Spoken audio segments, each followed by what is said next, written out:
Morning.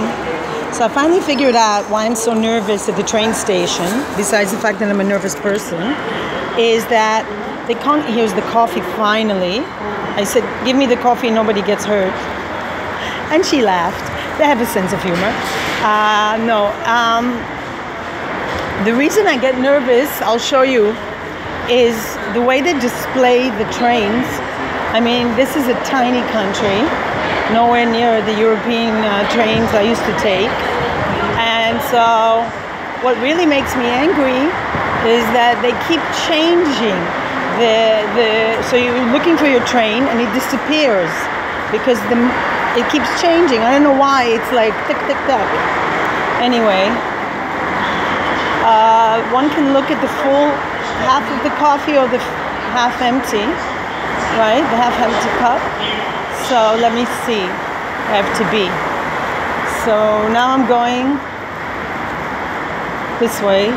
So you don't have that big of a choices. My motivation is good, but I really, I'm standing in line and this guy can't decide. You see, my train disappeared again. No, it's there.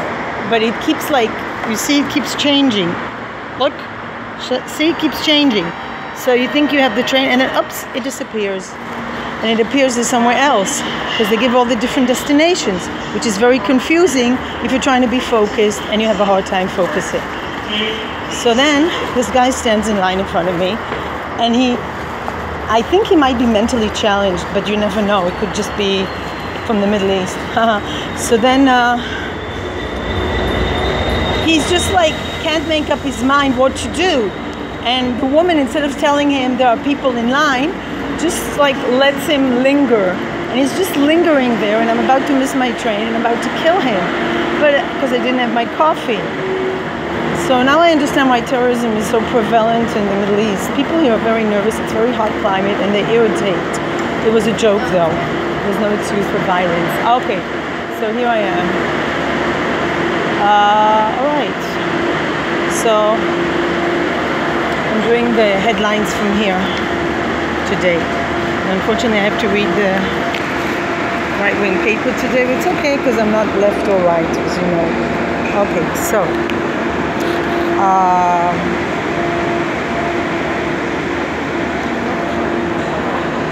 a record number of female officers, and what else? Charles Aznavour is dead. So I don't know if to be sad that he's gone or be happy. I saw his last concert in Israel. So I'm very sad about that.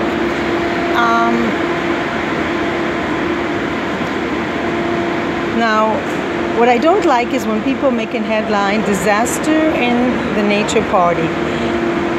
I wouldn't call it a nature party. They had a drug party and 2 people overdosed. That's not a disaster, it's a bad choice. I would call criminality a nature party, not disaster. Disaster is when a building falls on you. But when you choose to take drugs and you have an overdose, it's criminality. Anyway, so I'm opening the newspaper. Today's the 2nd of October. It's Gandhi's birthday, by the way. So this paper is officers, Iranian, hitting rockets in Syria. Great.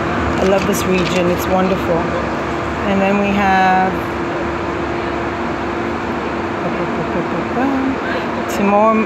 Angela Merkel is coming to Israel. Great. Okay. And Charles Aznavour, I saw him on stage. It was amazing. 94 years old, so it's not tragic, but in a way it's just sad because it's the last of the chanson singers. And so many people don't even know who he is. When I said I was going to his concert, hardly anybody knew who he was. But then again, this is a very primitive country. Sorry to say it, but it is. And this poor boy got killed riding his electrical bike by a drunk driver. But they donated his body parts, so that's also a positive. Okay, what else?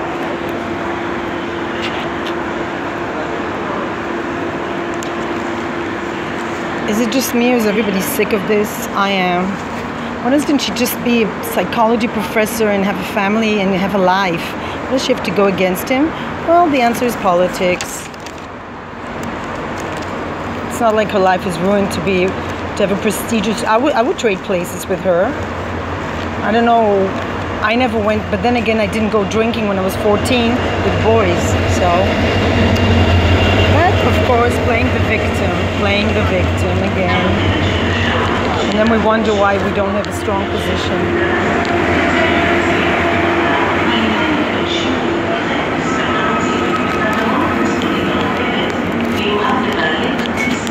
So, my train is there, I think. I'm not sure. Looks like my train.